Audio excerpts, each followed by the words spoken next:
My name is Bruno and I'm a student at Fullerton Union High School. It's about 6:10 in the morning. We're at my school on the farm, and we are trying to rescue my pig from getting the same fate as the other ones. My pig's name is Lola, and I'm going to put her in this van behind me and send her to a sanctuary. The other pigs here are gonna go to slaughter, and they're gonna be sold off at the OC fair. The pig that's next to Lola, his name is Poe. He's best friends with Lola. They'll sell them off for like $2, $3 per pound. I was 16 when I had Bruno. When he started kindergarten, his teacher told me that she was worried he would be a follower. He would do what kids wanted him to do, and that he was not gonna be a leader. That was his character, and she was completely wrong. I've been raising Lola pig for about 3 or 4 months now, and she's perfect.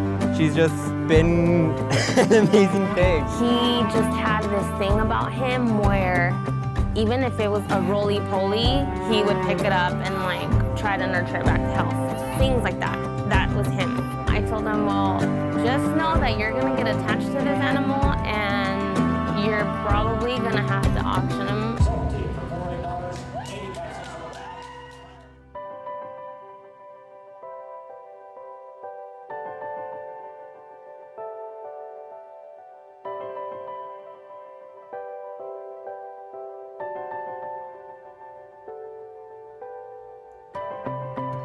A month and a half into his project, he said, I'm not gonna take her.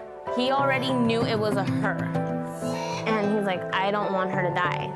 So I said, okay, well, what do you wanna do? He said, I wanna start looking for sanctuaries that might be able to take her. I didn't think it was gonna happen. Like, I had already made calls and like emailed people, and nobody was able to take her. The one place that accepted her was Farm Sanctuary. They look extraordinary. Fate was just on his side, I guess. She's gonna have so much fun here because she's gonna get well taken care of, and she's gonna have lots of fun in the mud pit, meeting and playing with the rest of the pigs. She's great with other animals. He was super excited when he found out that Farm Sanctuary was gonna be able to give her a forever home. We have a 3-year-old pit bull. Zuko is my pit bull. Come here, Zuko. At first, Bruno was jealous of him because he was like the baby. Then he just ended up like building this bond with this dog. It was unbelievable. Like, him and the dog were inseparable. They're just best friends now, of course. So he always would come home and tell me, Mom, you know, Lola reminds me so much of Zuko. Like, they listen to you, they follow you, they're driven by food. He tumbles on the floor just like her. He runs around just like her. He knows who I am. He knows, you know, I'm his human. They're exactly the same. And I wouldn't be able to take Zuko to a shelter and get rid of him just because of his breed, because he's a pit bull. So I wouldn't be able to just give Lola up to a slaughterhouse because of her breed, because she's a pig, you know? She's just like a dog. She's just like everybody else. I don't think that's fair. Like, that's pretty hypocritical of me. And I said, yeah, you're right. My eating habits have been changed.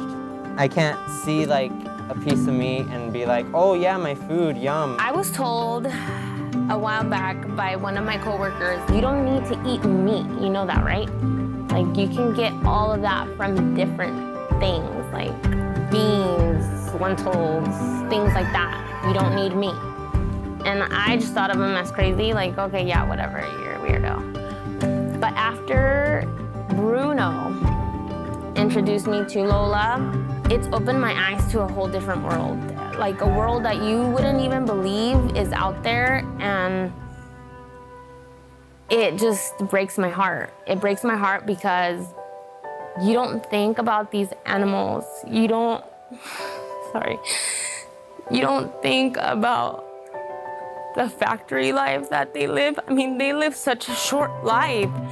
And to have them just be like mistreated and eaten and just things like that. Like, you don't really think about that when you're eating a piece of meat, when you're drinking milk, all of that.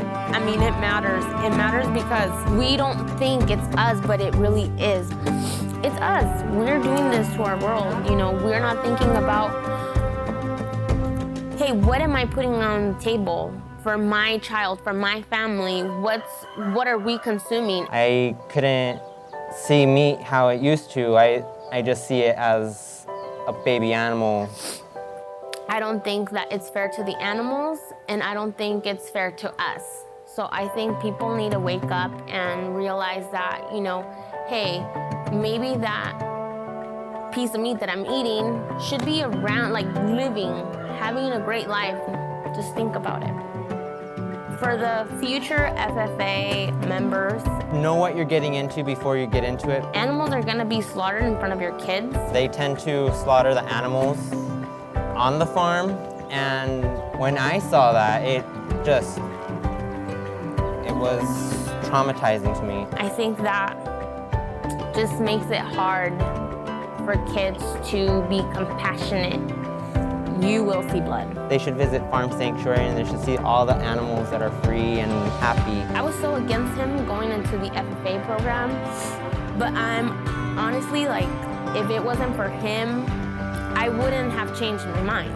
I probably would still be eating meat, will still be consuming dairy, not even thinking about what has to happen in order for me to get that into my diet. His eyes are open. He knows that, you know, if you don't ask questions and you don't think about why does this happen, you're always gonna be in the dark. Everyone that helped us get Lola here, you guys are amazing.